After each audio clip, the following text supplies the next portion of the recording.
রমজান মাস আত্মশুদ্ধি, সংযম ও ইবাদতের এক অনন্য সময়।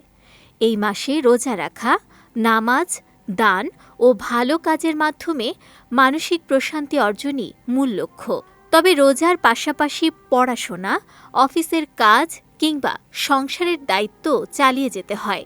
দীর্ঘ সময় না খেয়ে থাকার কারণে অনেকের শরীরে ক্লান্তি আসে, কাজের গতি কমে যায়।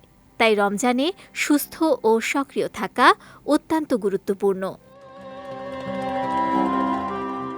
রমজানে সুস্থ থাকার মানে কঠোর ব্যায়াম বা নিজেকে অতিরিক্ত চাপ দেয়া নয়, বরং সঠিক খাবার, পর্যাপ্ত বিশ্রাম এবং হালকা শরীর চর্চার মধ্যে ভারসাম্য রাখলেই শরীর ভালো থাকে ও ইবাদতে মনোযোগ বাড়ে। এই সময় ভারী বা নতুন ব্যায়াম শুরু না করাই ভালো। যারা নিয়মিত ব্যায়াম করেন তারা আগের রুটিন কিছুটা হালকা করে চালিয়ে যেতে পারেন। আর যারা অভ্যস্ত নন তারা হালকা হাঁটা, স্ট্রেচিং বা সহজ ব্যায়াম দিয়ে শুরু করতে পারেন। স্কোয়াট, লাঞ্জ, পুশ আপ কিংবা হালকা ওজনের ব্যায়াম পেশি ঠিক রাখতে সাহায্য করে। দ্রুত হাঁটা বা হালকা কার্ডিও উপকারী।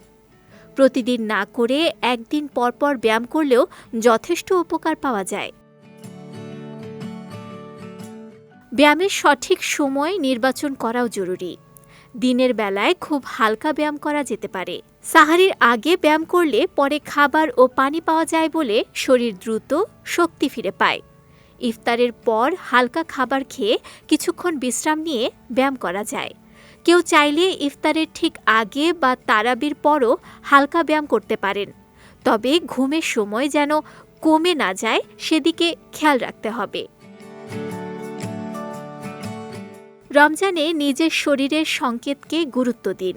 অতিরিক্ত দুর্বল বা ক্লান্ত লাগলে ব্যায়াম বন্ধ রাখুন এবং পর্যাপ্ত বিশ্রাম নিন। নিয়মিত ঘুম শরীরকে সতেজ রাখতে সাহায্য করে। সুস্থ থাকার জন্য সঠিক খাবার সবচেয়ে গুরুত্বপূর্ণ। কখনোই সাহরি বাদ দেবেন না। সাহরি ও ইফতারে পরিমিত ও পুষ্টিকর খাবার খান। পূর্ণ শস্য, ডাল, ডিম ও প্রোটিনজাত খাবার দীর্ঘ সময় শক্তি যোগায়।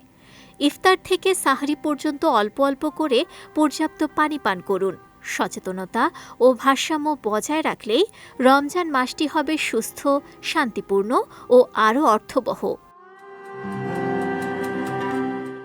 বিজয় টিভি নিউজ ডেস্ক।